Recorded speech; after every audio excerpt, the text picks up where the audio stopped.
3:06, mítica donde las haya, le estaba diciendo ya Clara Tavoces. Escuchamos Alpha de Vangelis, que tiene 40 años y se convirtió en la música del espacio. Yo tengo un folio en la mano y recuerdo como si fuese hoy, ¿no? El capítulo en que Carl Sagan, con esta música de fondo, iba contando cosas increíbles sobre la física, el misterio de la física, ¿no? Y yo nunca vi a nadie explicar de mejor forma lo que era el átomo, que ya es difícil de explicar, ¿no? Y Carl Sagan decía el tamaño increíble del átomo, ¿no? Átomos que sabemos que hacen cosas inconcebibles y mágicas en el mundo de lo pequeño. Ponía el folio de esta forma que yo lo estoy poniendo, en vertical, y decía: en el canto de esta hoja hay 100.000 átomos en hilera, para darnos cuenta de inmediato de lo minúsculo y prodigioso de la materia humana. Bueno, materia humana no, materia en general, ¿no? Pero desde luego Carl era un auténtico maestro, y esta música Alpha de Vangelis le acompañaba en muchas de las escenas cósmicas. Con esta música de fondo, casi homenaje a los oyentes, Fermín Agustí ha ido recopilando opiniones, casos, historias, pareceres, y seguramente serán interesantes. ¿Habrá algún caso extraño de este tipo que hemos vivido y hemos comentado dentro de las vidas de los oyentes de Milenio? ¿Serán capaces de contarlo? ¿Hay experiencias de parálisis del sueño? Eso seguro. Estamos convencidos de que esa experiencia de sentirse atenazado y una presencia la ha vivido mucha gente, evidentemente. Pero casos más allá, más extraños, más casi, como decía Santi, estrambóticos. Iván Pérez nos escribía diciendo: siempre recuerdo sobre este tema una experiencia que tuve de niño. En mitad de la noche, a los pies de la cama, una sombra totalmente negra, muy alta, con forma humana, perfectamente definida, con su mano extendida, como ofreciéndome algo.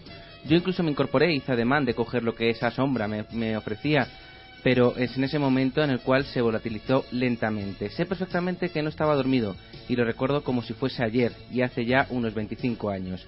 El caso es que yo no lo recuerdo con miedo, ni tampoco lo sentí en aquel momento, y eso que estas cosas me aterran. Saludos milenarios. Bueno, es curioso lo de la mano, Fermín, ¿no? De la mano como una ofrenda. Ahora vamos a viajar a Argentina, donde ha habido una noticia interesante en torno al tema OVNI, que es que nos apasiona.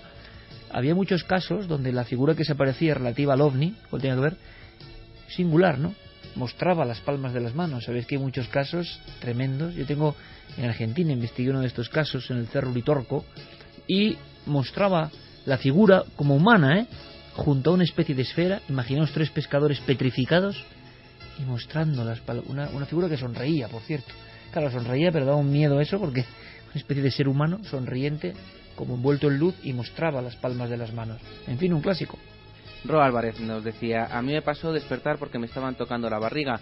Abrí los ojos y no me podía mover, pero notaba que seguían tocándome. Había 2 seres blancos difuminados. Me miraron.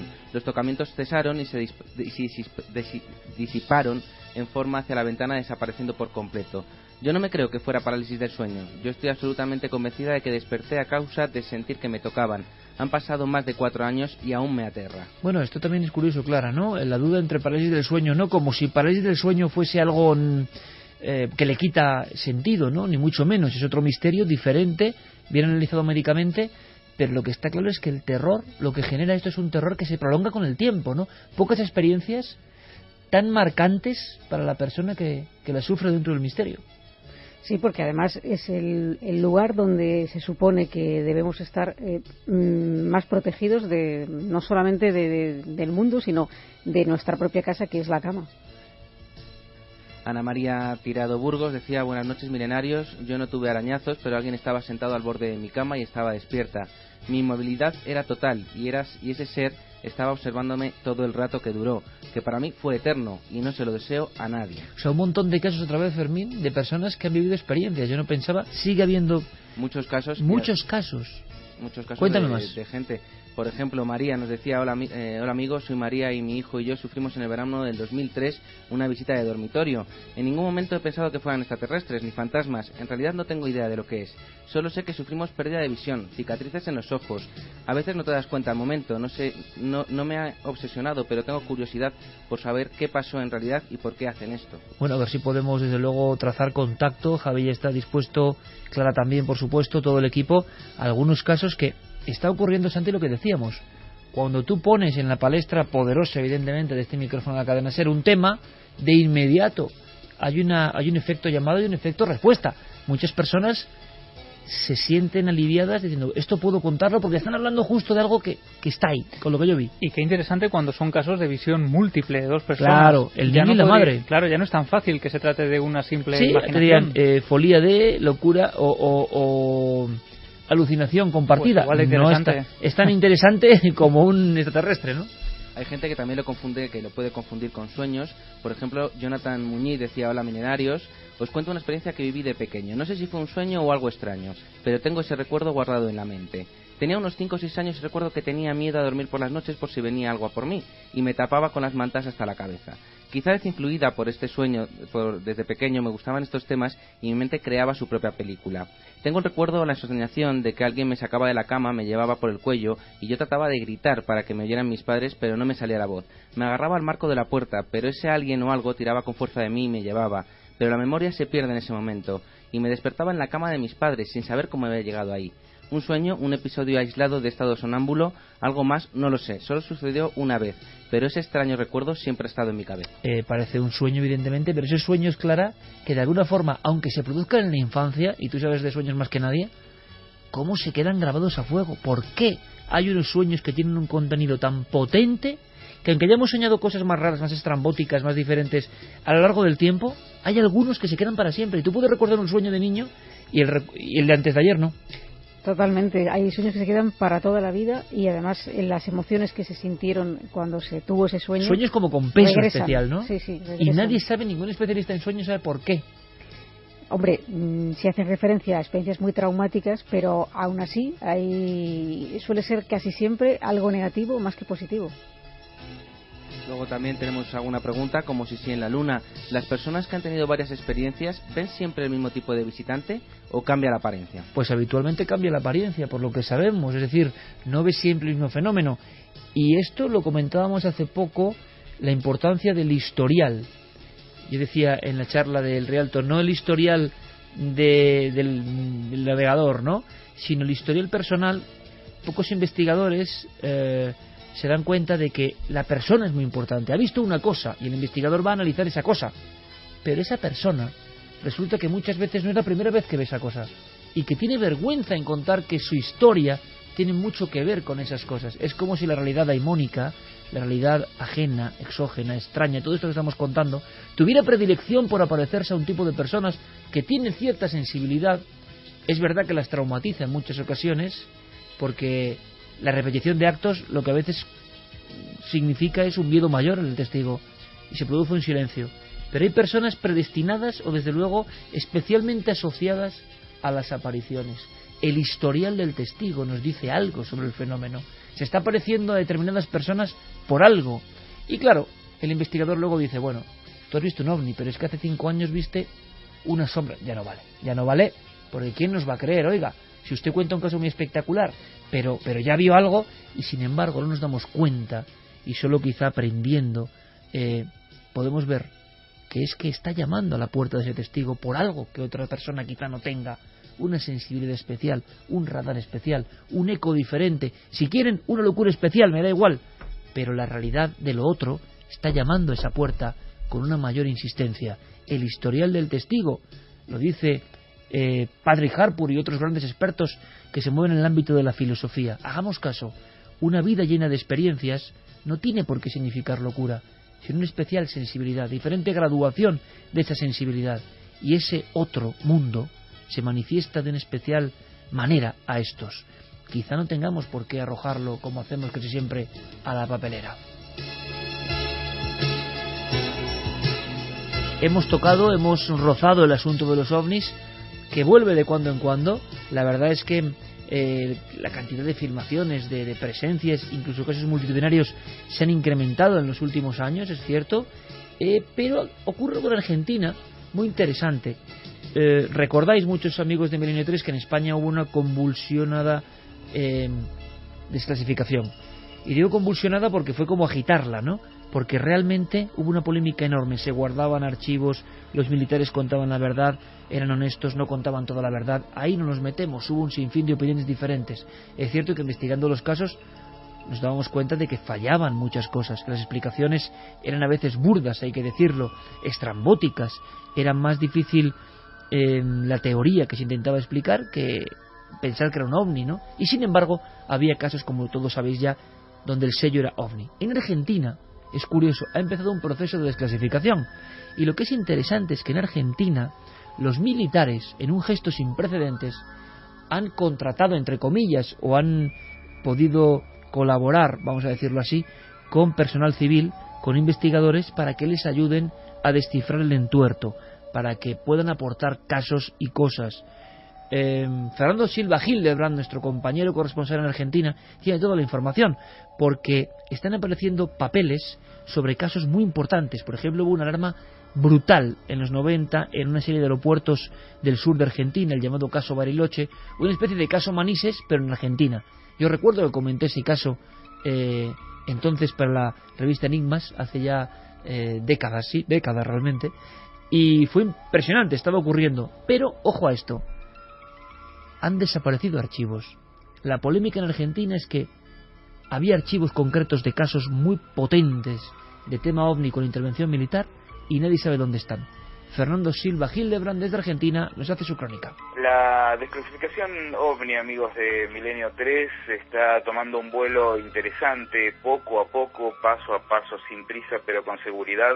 Lo que me gustaría destacar en esta comunicación es el avance que se está logrando en la recuperación de algunos casos en el sur de nuestro país y también en la provincia de Mendoza, y por supuesto la reconstrucción y la recuperación de los archivos, de algunos de los archivos del famoso caso Bariloche, donde el comandante Jorge Polanco es el protagonista, pero también sucedió que se cortó el suministro eléctrico en toda la ciudad de Bariloche mientras este objeto volador no identificado se acercaba a un avión de Aerolíneas Argentinas.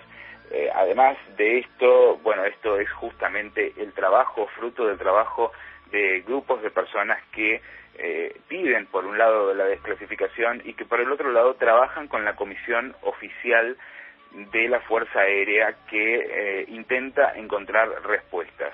Entonces, a partir de eso, reconocen que existen objetos voladores no identificados sobre los cielos argentinos y que tienen que llegar a una conclusión y a una respuesta.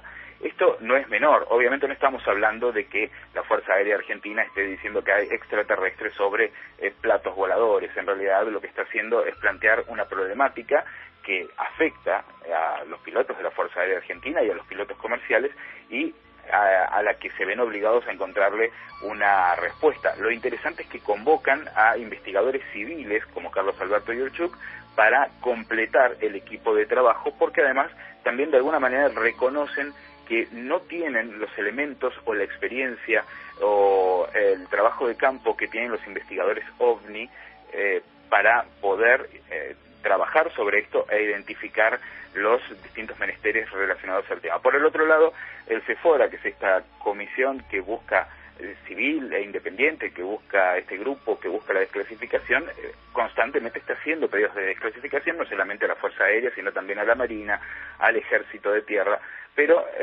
sí es verdad que se le ha abierto por parte de la Fuerza Aérea Argentina, se le han abierto las puertas como para que puedan entrar y revolver y buscar los archivos dentro de las instalaciones militares, que esto me parece algo importante y súper destacable porque demuestra la buena voluntad con respecto a la desclasificación. Claro, el problema, y con esto vamos a ir cerrando, es que los archivos no están en los lugares donde deberían estar estos archivos, donde los casos deberían estar guardados y almacenados, han desaparecido. Hay muchas hipótesis, algunas tienen que ver con que directamente se hayan eliminado por una cuestión de espacio, y en otros casos también se sospecha que o bien se han destruido a propósito o han sido vendidos al exterior.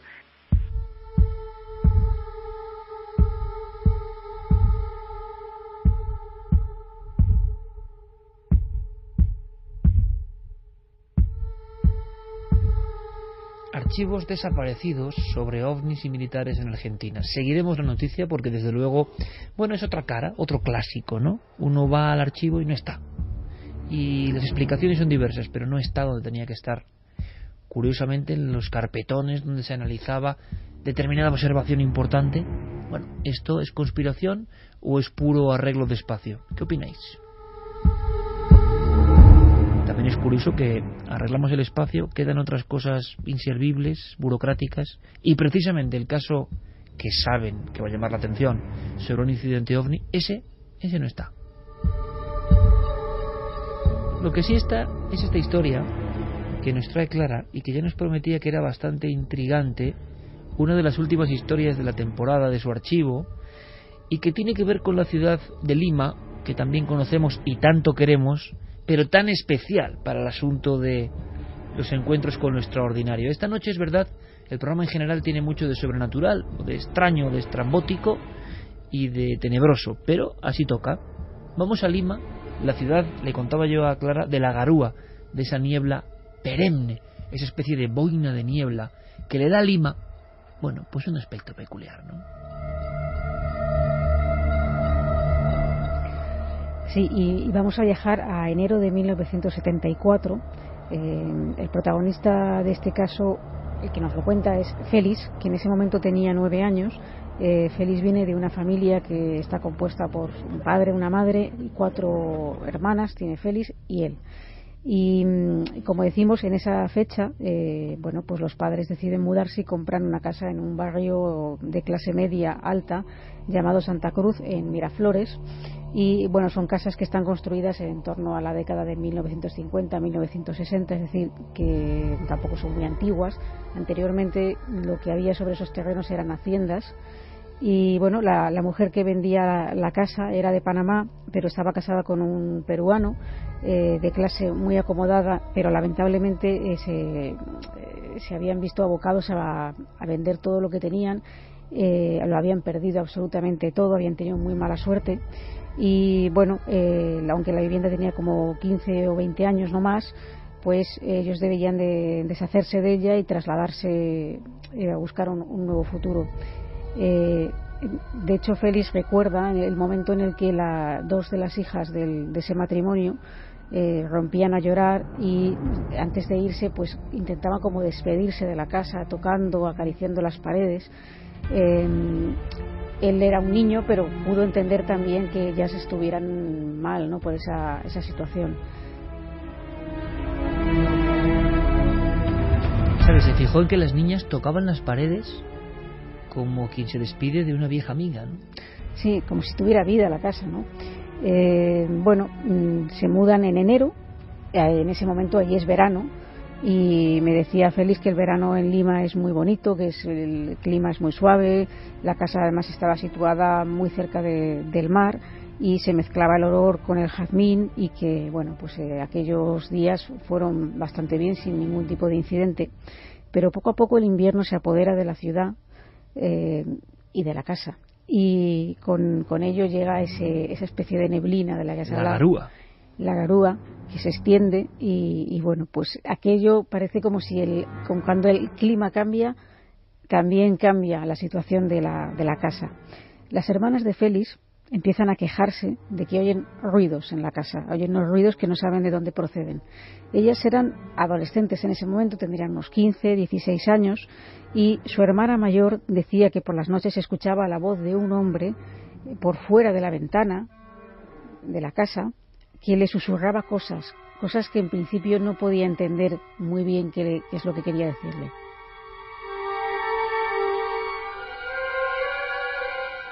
Sus padres no les hacían caso, pensaban que eran imaginaciones o ensoñaciones, y bueno, las quejas fueron aumentando paulatinamente hasta que la madre, que bueno, ellos son católicos, deciden acudir a un sacerdote y pedirle que acuda a la casa, un sacerdote de la parroquia de la Asunción, que acuda a la casa para que les haga una bendición general de la casa. Era un sacerdote español, además, y Félix recuerda aquella ceremonia como una cosa muy sencilla. Llegó una tarde y era un hombre muy educado, de unos 30 años, se colocó delante de un cuadro que tenían del Sagrado Corazón, al que la madre tenía mucha devoción, y bueno, realizó esa pequeña ceremonia, y ellos se quedaron convencidos de que el problema había quedado resuelto.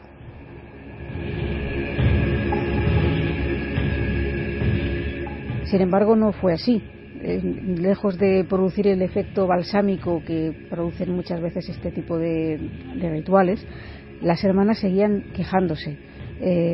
Félix no oía esos susurros, esa voz de hombre que hablaba con las hermanas, pero sí que podía escuchar en el silencio de la noche una especie de ruido que él califica como mecánico, porque dice que era constante, no muy fuerte, como si alguien martilleara la pared, diera martillos de manera prolongada durante toda la noche, sin parar y con una cadencia y un ritmo interesante, siempre el mismo.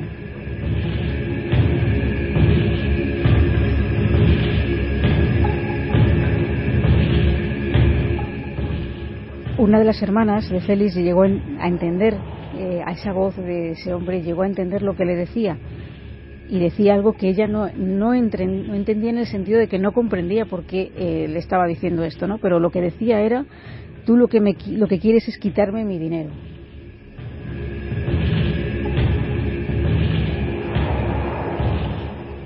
Sin embargo, con el tiempo ya no solamente empezaron a oír esas voces, esos martilleos, sino que las hermanas empezaron a tener sensaciones ya demasiado desagradables. Y luego mis dos hermanas mayores comenzaron a decir que sentían el peso de un hombre, porque era un peso grande, fuerte, y como que quería abusar sexualmente de ellas. Y lo extraño es que lo que recuerdo de esa anécdota es que lo contaron un día que estaban de visita la hermana de mi padre con su esposo, mis tíos, que eran tremendamente cercanos a nosotros, y fue la carcajada. O sea, lo tomaron como una comedia. Yo me quedaría, ahora como adulto, me quedaría espantado si una hija mía la llevó al psiquiatra para que, oye, ¿qué te pasa, no? Que estás soñando o que estás experimentando una cosa así. Ellos lo tomaron como una broma. 1974, ¿no? Eran otros tiempos, evidentemente. Eran otros tiempos, y es curioso porque venimos hablando de este tipo de visitas, ¿no? Podría encajarse en un caso de ese estilo si no fuera por el hecho de que eran dos personas las que tenían esta sensación, dormían en habitaciones diferentes y percibían lo mismo.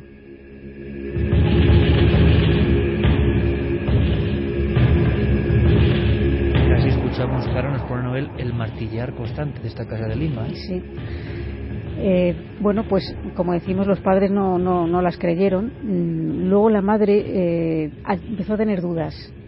Tal fue así que llegó a consultar a una vidente para ver si en la casa había algo, y ya se acrecentó esas dudas y ese temor cuando la abuela de estos niños que pasaba mucho tiempo con ellos en la casa, le dijo que realmente sus nietas no mentían, que también ella había podido sentir una presencia negativa y maligna en la casa, y entonces fue cuando empezaron a tomarse todo un poco más en serio.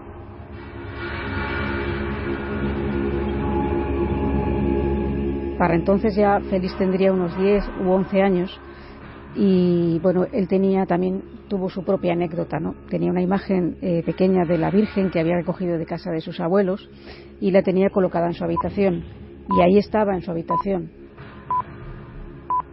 Una tarde noche estaba yo solo en mi habitación, no sé qué estaría haciendo, y en eso se abrió la ventana,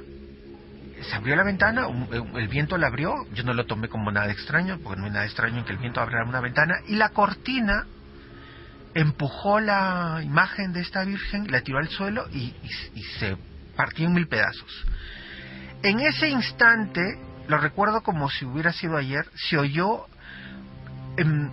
por toda la casa, pero en ese momento yo no sabía que se había oído en toda la casa, yo lo oí en toda mi habitación, una carcajada de hombre, ja, ja, ja, ja, ja, ja, ja. Bajé corriendo las escaleras, fui a la cocina y ahí estaban unas cuantas de mis hermanas con una prima de mi madre, y ellas la habían oído y estaban aterrorizadas porque y dijo, ¿y quién se ríe aquí dentro de la casa si aquí no hay ningún hombre adulto dentro de la casa?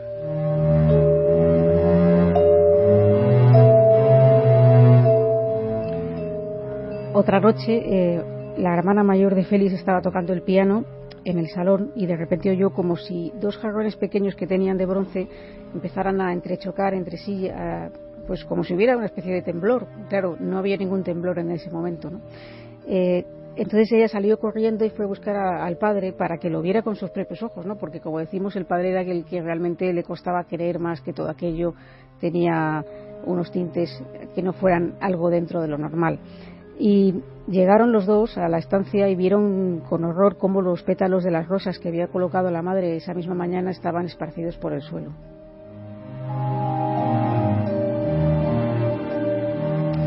Pero lo que fue el detonante de que algo muy extraño estaba ocurriendo y les dejó totalmente hundidos a la familia, fue algo que Félix nos contó casi al borde del llanto, muy emocionado todavía hoy, y es que la madre, después de 11 años de tener la última hija, la hermana pequeña de Félix, se queda embarazada para sorpresa de todos, para ellos una grata y agradable sorpresa. Y bueno, el embarazo transcurre con total normalidad, en principio no hay ningún problema.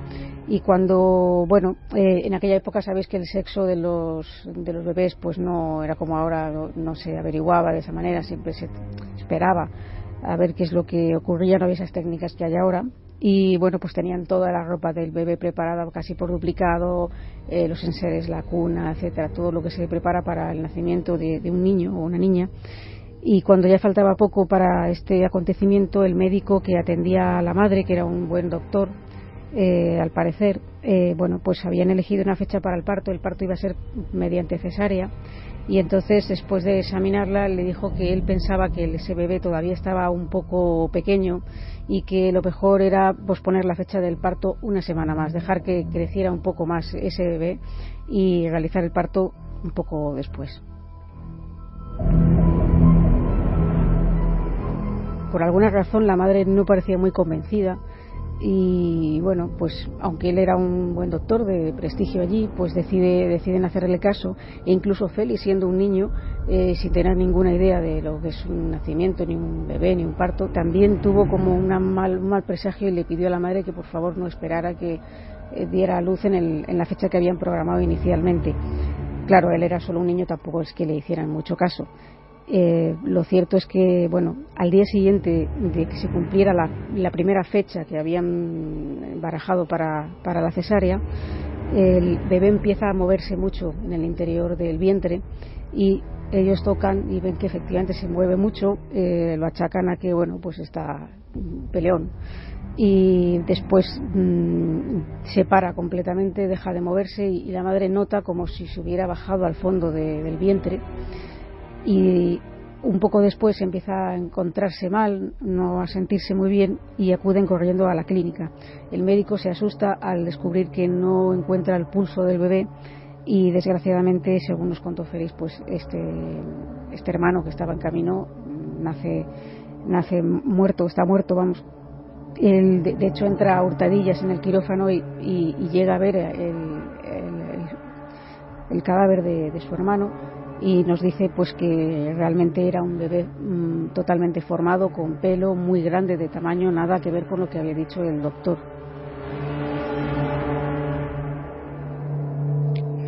Este es el detonante que la familia decide abandonar la casa, decide venderla y marcharse de allí. De alguna forma es como si la casa la culparan de estos acontecimientos y pues un año después se mudan. Lo peor de esta historia, además de esto que es horrible, fue que luego nos enteramos o atamos cabos, que la familia anterior también, ellos habían sido 4 chicas y un chico, y un bebé que murió antes de nacer. La familia que compró esta casa, cuando nos marchamos, eran también padre, madre, 4 hijas y un varón. Y pocos años después la señora quedó embarazada y perdió también a su bebé varón.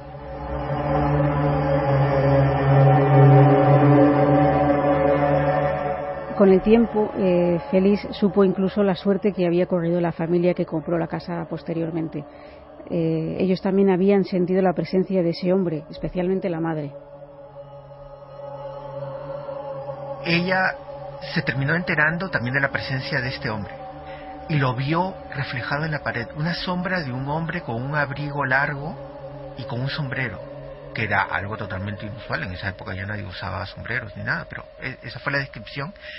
Y ella tenía tanto odio, ella lo vio como si fuera el asesino de su bebé y el causante de todos los males que les habría ocurrido, que yo no los conozco, que ella lo persigue por la casa.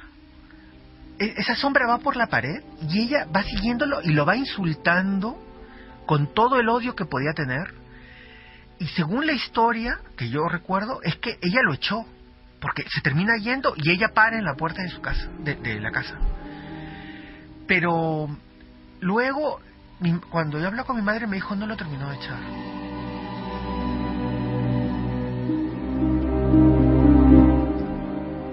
Esa familia también terminó vendiendo la vivienda y, de hecho, hace como 5 años Félix fue a Lima y pasó por cerca de la casa, iba a un museo que estaba por ahí cerca y decidió acercarse para comprobar cómo se encontraba su antigua vivienda, y se dio cuenta de que estaba muy mal pintada, con el yeso diluido en agua, cerrada, totalmente cerrada, y había un cartel fuera que rezaba que pronto sería derribado ese inmueble para construir apartamentos y viviendas.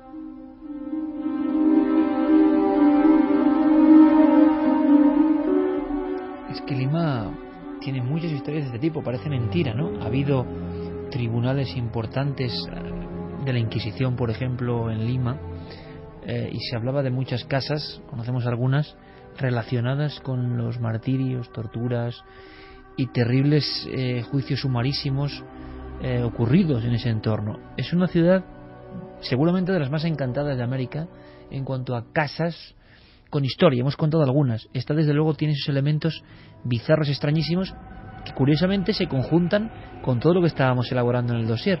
Por ejemplo, más allá de esos susurros en mitad de la noche, la sensación del peso es tremendo. Como los padres, año 74, claro, cómo cambia el paradigma en ocasiones, ¿no? Ahora a una familia le pasa eso y la alarma es absoluta. Año 74, ¿qué tonterías dices, hija? O sea, como que no se estilaba eso, solo podían ser fantasías. Y luego, ¿cómo se describe esa sombra? Una figura con un abrigo oscura la imagen, y un sombrero. Seguramente entre los dibujos de los niños que comentaba Javi en la primera hora, habría muchos elementos que nos recordarían a esa sombra arquetípica del sombrero, que llegó a ser estudiada por parte de psiquiatras, de investigadores, porque muchos niños en diferentes ámbitos de estos fenómenos veían al señor del sombrero, a pesar de que en el 74 ya casi nadie llevaba sombrero en Lima, ¿no? Pero esa imagen del señor del sombrero se aparecía constantemente en las pesadillas. Sí, y desde luego llegó a haber proyectos como el proyecto del hombre del sombrero, precisamente para investigar esto, que podría ser una nueva forma del visitante de dormitorio. Y es cierto que el sombrero es algo que aparece de forma recurrente en las pesadillas, y no es casualidad que Wes Craven a ese personaje que asesina en los sueños, que es Freddy Krueger, le colocara uno de esos sombreros, porque él también sabía que era uno de esos iconos del terror que aparece en estas pesadillas. Bueno, nos pedía el público, nos pedís vosotros en las entrevistas de Diego Marañón a un clásico, ¿no? A un clásico entre los clásicos. Tan clásico, la redundancia, que muchas veces se menciona permanentemente, pero yo diría, me atrevería a decir, como pasa con tantas grandes obras, que pocas personas se han metido en la dinámica de leer y examinar la hojarasca de sus estudios. ¿Por qué? Porque desde luego no es sencillo, ¿no?, hacerlo. Hay cosas como crípticas, entra mucho en una época, pero hay quien le llama padre del espiritismo, padre de las ciencias ocultas, padre de la idea de interconexión con lo otro, también es lo que estamos hablando, ¿no? Así que damos paso a Diego Marañón, porque esta entrevista es con uno de los popes del misterio. ¿Queréis saber quién es?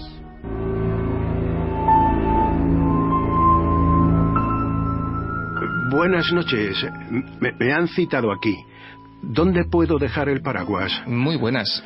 Déjelo ahí mismo. ¿Y ustedes? Hippolyte Léon Denisard Rivail es mi nombre. Rivail, a ver... Rivail... No sé, no me sale nada. Apruebe con Allan Kardec. es mi seudónimo. Acabáramos. Señor Kardec, o bueno, si prefiere que le llame señor Givail, por mí no hay problema.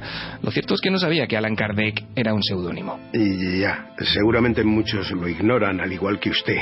Luego se lo explico si quiere. De acuerdo. Lo que sí he leído es que iba usted para abogado. Ya me dirá cómo acabó convertido en una de las figuras clave del espiritismo. Bueno, sí y no. Resulta que mi padre era juez, ¿sabe? El último de una larga tradición familiar. En mi época, piense que nací en 1804, no era habitual que los hijos se dedicasen a otra cosa. Pero ¿qué le vamos a hacer? A mí las leyes me producían tedio y sopor a partes iguales. Supongo que a su padre no le haría ninguna gracia.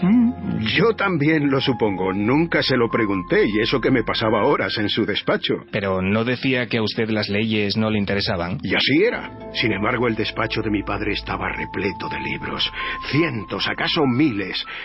Tratados de filosofía, de ciencias. Oro puro para un adolescente curioso. Ajá.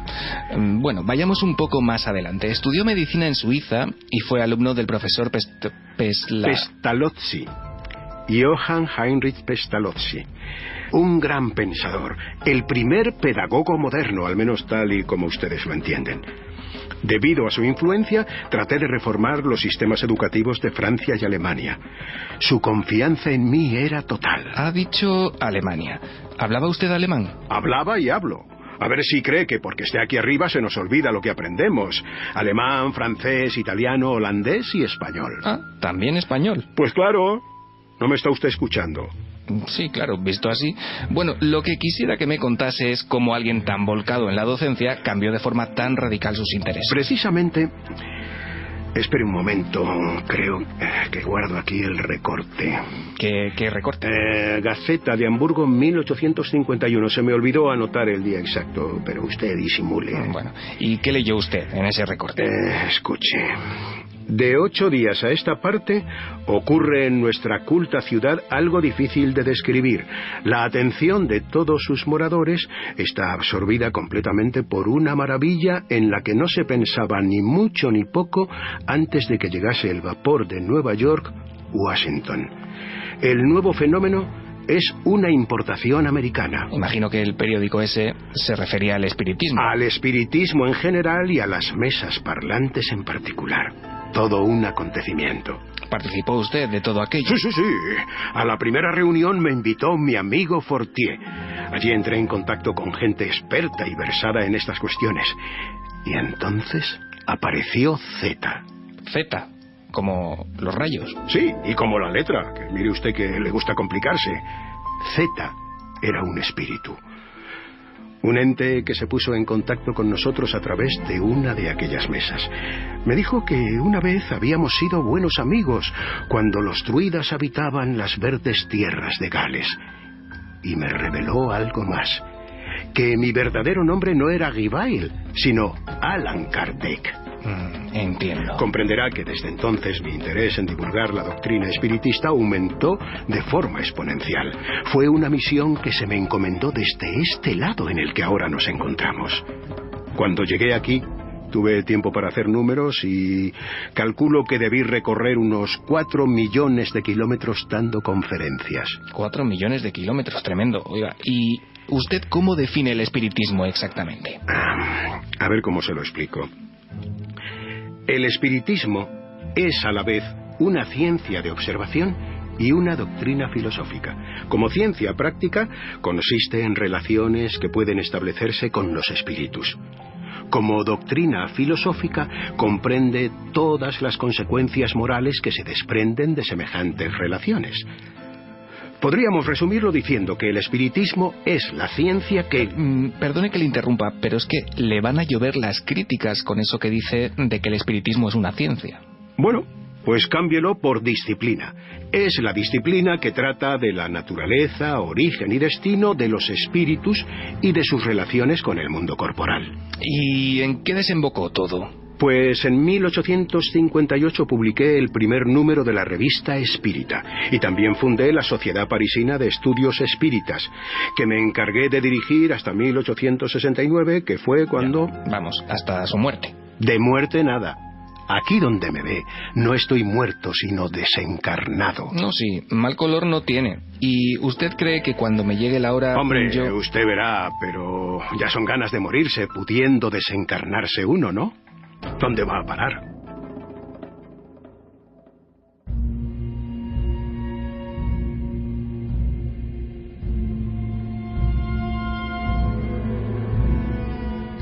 Tres y 46 minutos, genial Diego Marañón y José María del Río, como siempre lo decimos, y también con Ángeles Afuera, dos clásicos de la voz en la radio española, con los que disfrutamos, ¿no? En esta especie de entuertos filosófico-dialogantes, donde desde luego nuestro amigo muestra su mejor versión. Esta especie de espadachinaje dialéctico con Allan Kardec, ni más ni menos, que como decía su nombre, hay muchos nombres clásicos, ¿no?, que llegan, que vuelven, que son atemporales. Empezábamos Milenio 3 en un lejanísimo 2002, se dice pronto. Ya entonces llegaban cartas y algunos primitivos mails hablando de tenéis que hablar de Allan Kardec. Pero yo iría un poco más allá. Hemos conocido la historia del padre del espiritismo moderno, el que le da sustancia, libros, categoría a un fenómeno tan en entredicho como el espiritismo. Y Santi tiene buenas relaciones todavía, no sé vosotros, pero yo no tengo muchas, la verdad, pero vosotros creo que sí, sobre todo Santi, con los herederos de Allan Kardec. Yo no sé cómo es la situación de el espiritismo hoy, que desde luego no casa aparentemente con un mundo hipermaterial, ¿no? Pero sigue habiendo asociaciones espíritas en España. Sí, muy activas. Herederas, muy activas, dices. Muy activas, no muy nutridas en miembros, pero evidentemente no tanto como en el siglo XIX o principios del XX, cuando era un auténtico furor. Fue la efervescencia, ¿no? Efectivamente, pero siguen teniendo sus reuniones, siguen celebrando conferencias, todo tipo de actos culturales y obviamente intentan mantener vivo el espíritu de Allan Kardec. El problema es que, como en tantas otras cosas, digámoslo así, el mundo del espiritismo ahora mismo vive una especie de guerra civil, digámoslo así. ¿Ah, sí? Sí, hay dos tendencias Vaya. muy marcadas. En Europa, evidentemente, pues como te decía, el ímpetu de esta corriente ha bajado muchísimo, pero donde está muy viva, tremendamente viva, es en toda Latinoamérica, y nuestros oyentes de allí, pues muchos de ellos lo sabrán perfectamente. Y sobre todo allí, pero aquí también, obviamente también pues hemos experimentado pues mucha gente que se ha venido a vivir a España de esos países, han traído sus concepciones no solo culturales sino incluso filosóficas, y esa pequeña guerra civil también se ha trasladado en parte a nuestro país. ¿En qué consiste? Las asociaciones espíritas, especialmente las europeas, pero también por ejemplo las argentinas, como te digo, intentan mantener esa corriente filosófica, cultural, científica. Voy adivinando por dónde va, sí. Claro, científica. Te iba a preguntar por eso, o pseudocientífica, como dirían algunos, que mantenía Kardec. Como solemne, ¿no? Exactamente. Y eso, por ejemplo, en el caso latinoamericano se ve mucho en Argentina. El espiritismo argentino es, en ese sentido, muy ortodoxo. Luego estaría lo que llamaríamos la corriente brasileña, que tendría su como en el fútbol, más espectacular, sí, ¿no? Tendría su máximo exponente en un personaje que fue clave en la historia del espiritismo de allí, que se llamaba Chico Javier.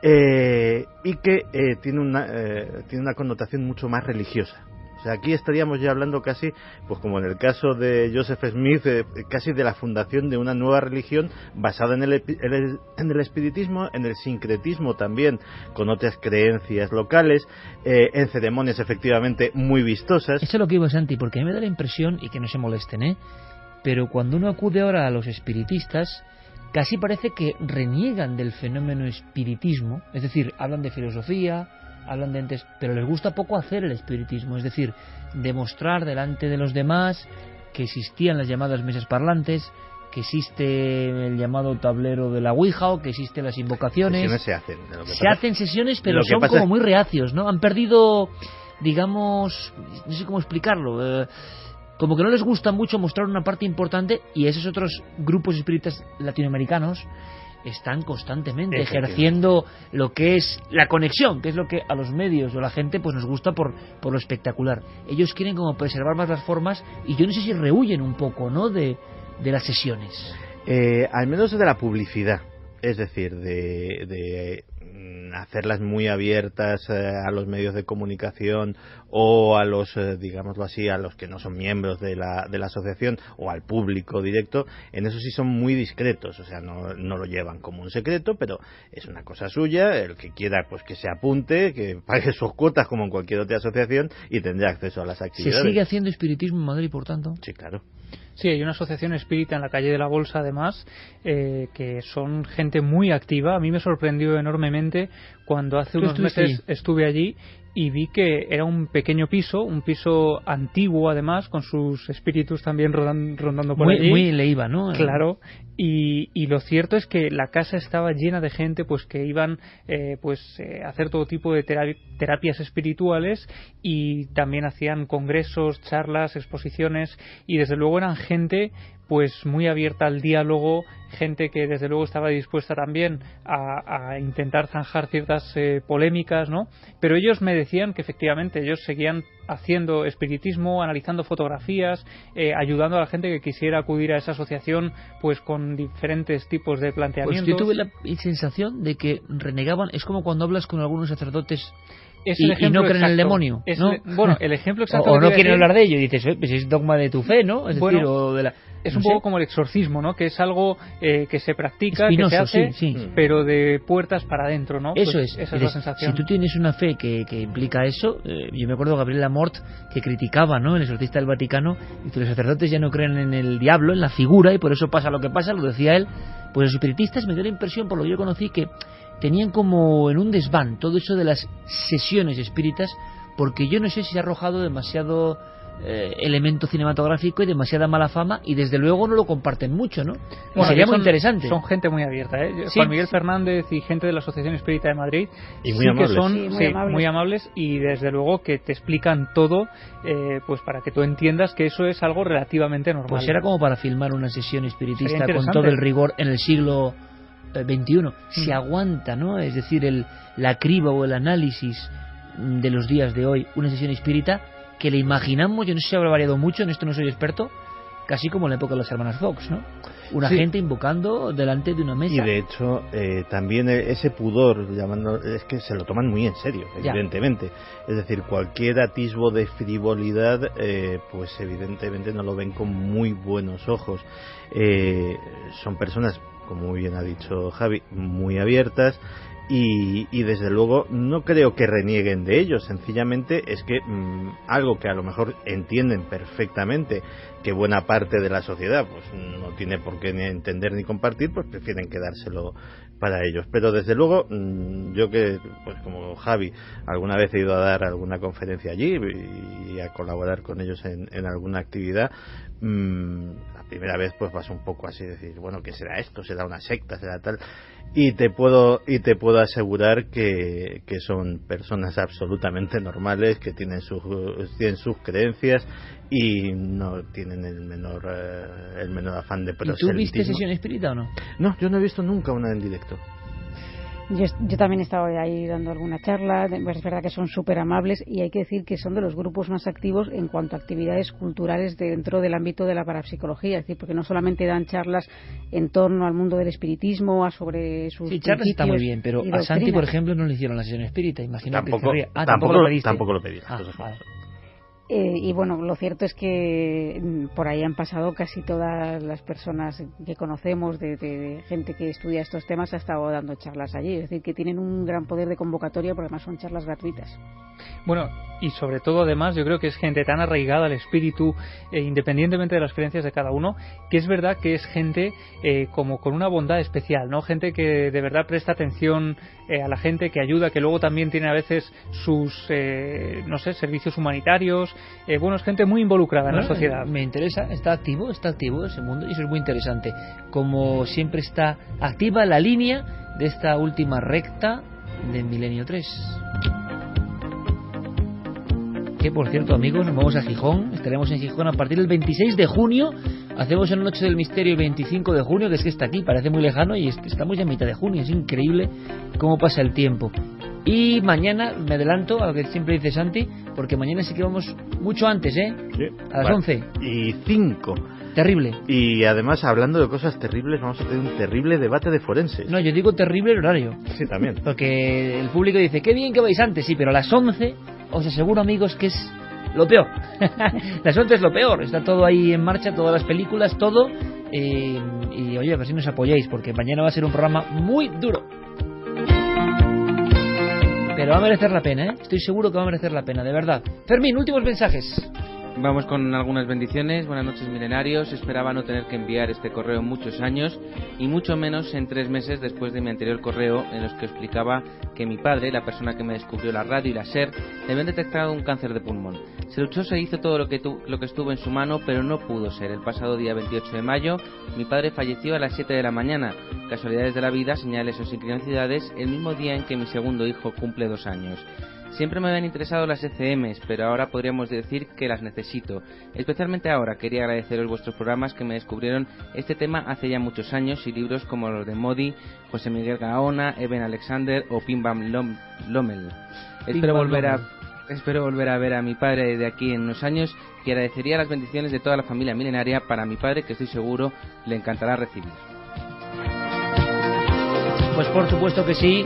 Y además, yo estaba pensando, estaba escuchando el mensaje, y ese auténtico revolucionario que es José Miguel Gaona, que hizo un trabajo increíble, que sigue trabajando en Proyecto Túnel. Hay que informarse en Proyecto Túnel. Gaona siempre está con nuevas historias, indagando en busca de esa luz que parece que está más allá, ¿no?, de nuestra vida ordinaria, y una luz que todos los que la describen, casi todos, es con absoluta positividad. Queremos pensar que los que inician el viaje a la otra orilla están ya en esa luz, claro que sí, a la que todos vamos a ir, por cierto.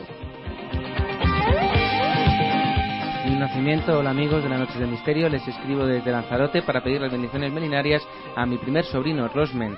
Momento único en mi vida que quiero compartir. Guardes este programa para la historia de la familia y le enseñaré lo magnífico que es escucharos y tener la mente abierta a los misterios de la vida. Gracias por estar en mi vida más de 15 años. Espero y deseo que sean eternos y que por favor vuelvan a hacer un programa desde Lanzarote. Saludos y abrazos desde Yaco, desde Canarias. Bueno, Lanzarote, esa isla mágica, esa isla llena de misterios, esa isla con esa lava retorcida, ese mundo, hombre, eterno y nada, ¿no, amigo? O sí, quién sabe, o algo sí, nadie lo sabe. Hola a todo el equipo de Milenio 3, soy Edgar desde Huesca, os escucho por podcast toda la semana desde hace unos meses, pero ya hace muchísimos años que se escuchaba de vez en cuando. Hace un día os escribí diciendo que mi hijo estaba en camino. Pues bien, ha nacido el 11 de junio, se llama Ian y ha pesado 3 kilos 700 gramos. Todo un campeón. Quería pediros bendiciones milenarias para este pequeño que ha venido al mundo con una hermosa mirada hacia su madre, nada más acostarlo en su regazo. Y para su mamá Paulina, que ha aguantado como una campeona casi hasta el final sin epidural. Por todo ello y por conseguir, sin duda alguna, que haya sido el día más feliz de mi vida, ver nacer a tu hijo es algo indescriptible. Nada más que decir, que muchas gracias por el maravilloso programa que hacéis y por las tan buenas vibraciones que enviáis que hacen que a uno le alegre el alma. No cambiéis nunca, un fuerte abrazo para todo el equipo de Milenio 3. Bueno, con este mensaje que vamos a decir, ¿no, chicos? Es que ya está todo resumido, es el milagro de la vida, decía Rolf Carballo, el gran neurofisiólogo, que uno de los grandes misterios no resueltos, que nos parece una perogrullada y es un gran misterio, es por qué el niño, nada más ver a su madre, sonríe, cuando no hay programación ninguna para asociar risa a felicidad y amor.